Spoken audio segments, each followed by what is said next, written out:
Hey, Merry Christmas! Welcome to a new God's Love for the Unlovable and Gospel Rant series. We're calling this Vagabond Diaries. Hopefully you've been following us for a while.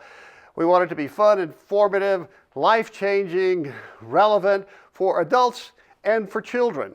And hopes you get it out into our churches and into our Bible studies and small groups so we can get some new dialogue going. We can see the Bible, the gospel differently, through a different lens. And by gospel, I mean God's love is for the unlovable, the unlovely, and the unloved. And that's all of us on any given day if we were just a little bit honest. Man, that statement of the gospel, we would do well to get it out there. There's a lot of people, hurting people, who don't like religion, who have been hurt by church, but that's kind of interesting, yeah? Well, today we're going to hit a Christmas theme. I have done this story a number of times before, various cities. So I think it's still powerful, so I want to get it out there again this year in the Vagabond Diaries format. Hopefully, it puts us in the Christmas spirit, helps us see the Christmas story differently and more powerfully, and again, something you can pass on to relatives, to friends, to neighbors, because it's different, yeah? And look, break out the eggnog and the toddy, whatever you got, and you know, to have people check it out. This is a great gift, Christian messaging. And listen, if you love this, you're going to love the fantasy series that I've written.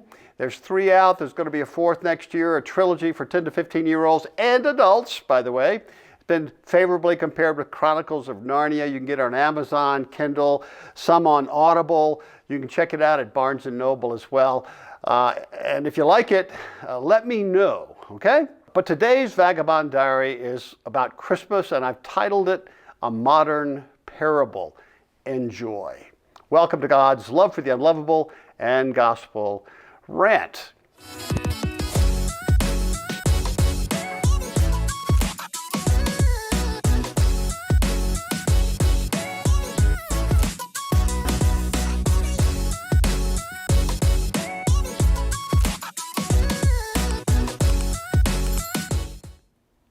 Here we go. Modern Parable.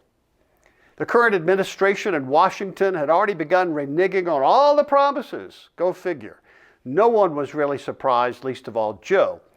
But how in the world did he end up on this highway this night in this icy mess? Big Joe Uray was bundled up in a thick deerskin coat, leather gloves, and a knitted wool hat, seated in the driver's seat of an ancient car that felt more like an icebox. His breath fogged up in front of his face as he exhaled in worried puffs, creating a mist that dissipated quickly in the frigid air. His fingers gripped the steering wheel tight, his knuckles bone white against the hard fake leather. He pressed on, determined to reach his destination despite the cold front's biting grip. Outside, an unseasonably bad blizzard raged across northern Colorado. Snowflakes swirled in chaotic patterns, obscuring the highway ahead. Snowdrifts had piled up rapidly, transforming the highway into a white wasteland. Traffic had virtually ground to a halt, with cars and even some 18-wheelers abandoned on either side. Joe's dashboard lights cast a soft, eerie glow, illuminating the frosty interior. He awkwardly leaned his big body forward and squinted through the ice-encrusted windshield. His broad shoulders tensed as he fought to maintain control of his beat-up old Hyundai, fully aware that it had needed new all-weather tires years ago. He glanced nervously at the rearview mirror, checking for any signs of trouble behind him. The eerie silence of the old AM/FM radio only amplified his anxiety. Though the defroster was on high, it did little good. Neither did the heater, for that matter. Joe leaned forward again to look out of the ice-coated windshield, increasingly frustrated at the infinite line of rear taillights in front of him, faceless people in nondescript cars and trucks, and no one seemed to be moving. He scoffed under his breath about all these people being out on Christmas Eve. No matter what he did, it was impossible to see lane markers anymore, so he strained to locate the faint glow of the headlights in front of him, cutting through the whiteout. He wondered how he could possibly be sweating with the temperature in the car now freezing. It was easy to see what Mary saw in Joe. He was quite a handsome man with high cheekbones, a broad forehead, strong jawline, and light brown skin. Like other men from the Ute tribe, his hair was dark and straight, though he often tied it back with a thin strip of deer hide. His years working in construction made his shoulders broad and muscular. The silence was shattered by a sharp moan from the very pregnant Mary, who was painfully slumped over in the passenger seat. Mary was only 5'4" and maybe 120 pounds wet. That was before she was pregnant.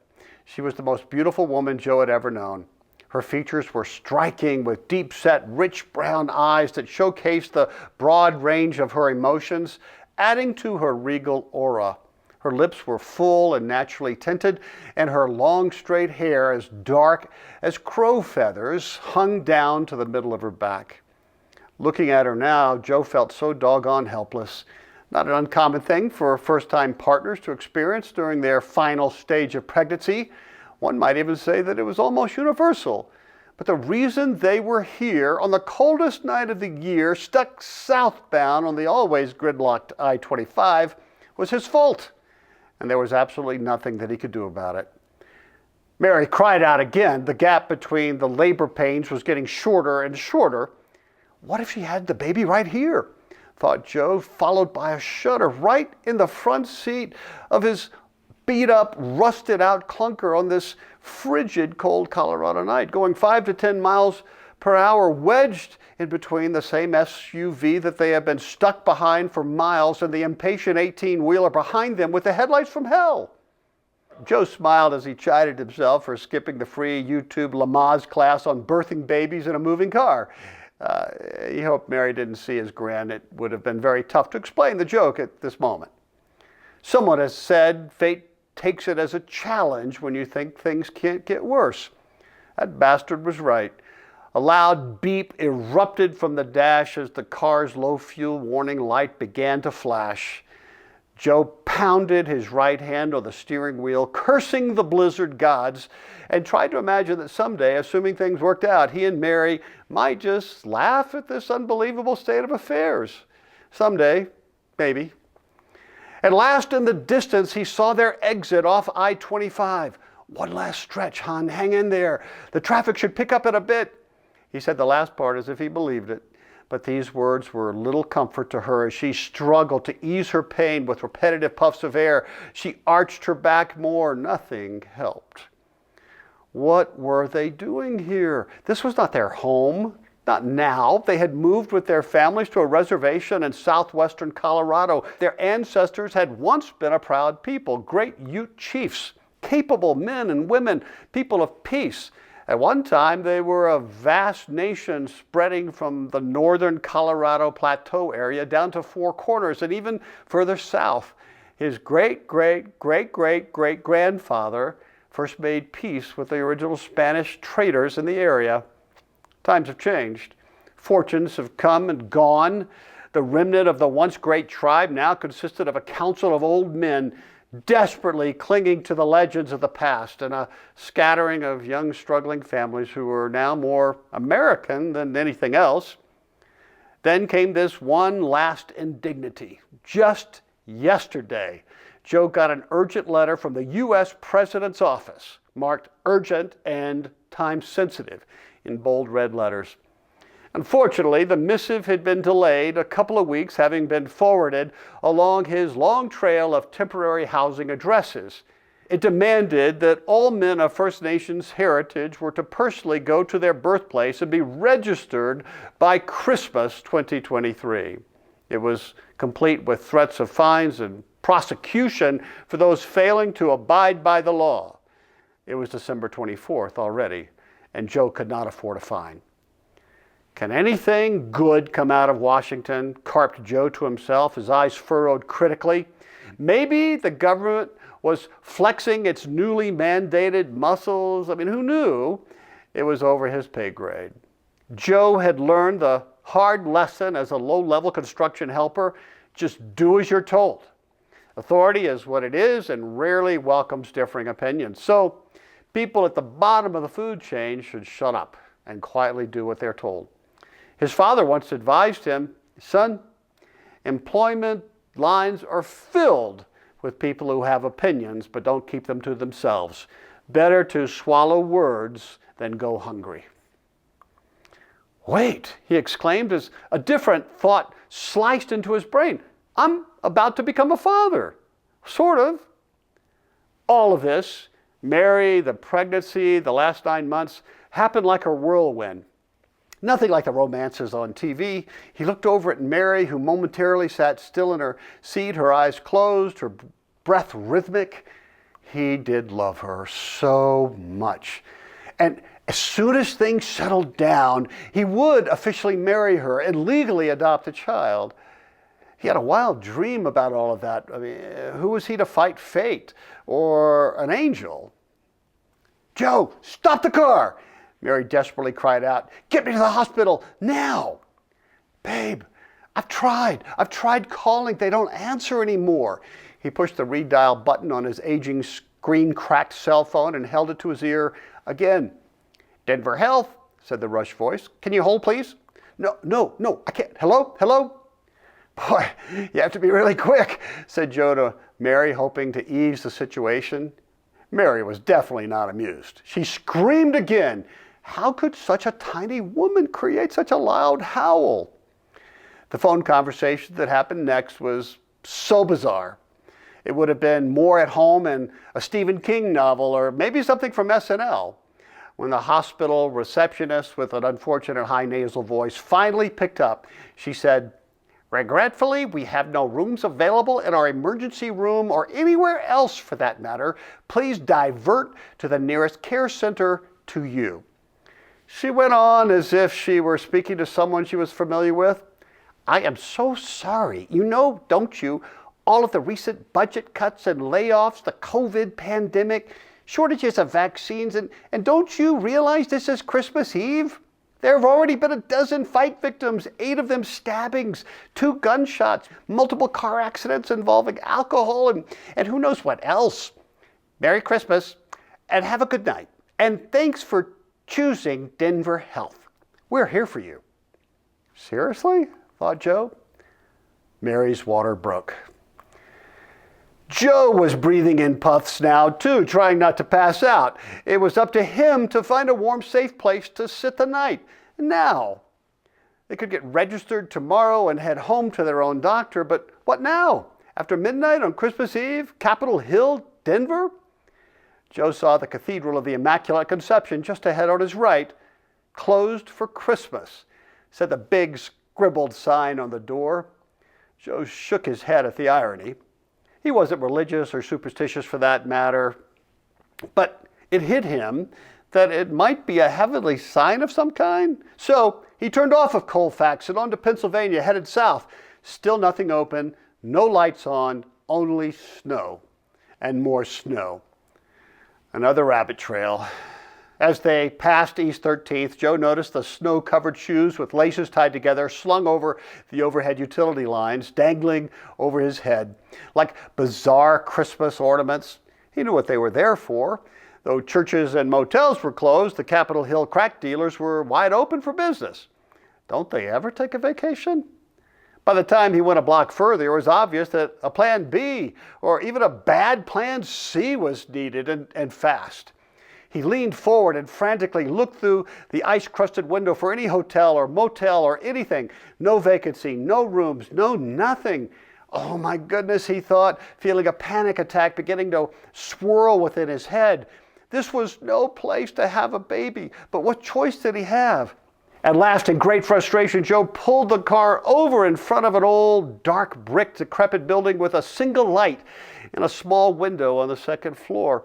It was the Excelsior, said the darkened neon sign that swung freely on its broken frame. He double parked alongside a rusty old Volkswagen van, jumped out into the freezing cold and started banging away like a madman on the massive wooden door. Mary tried to position herself so she could see what her husband was going to do as the door opened slowly and a thin, backlit figure poked its head through the tiny crack. Her eyes were too heavy and her thoughts swirling in pain and confusion for her to make out any sense of the actions. She did happen to notice the boarded-up building across the darkened alleyway. The partly boarded glass door in front of that former office building kept opening up, and heads stealthily appeared to investigate the noise from the hotel and then disappear into the din. "Not here, Joe, please, not here," worried Mary as her eyes closed and her mind faded into dark shadows.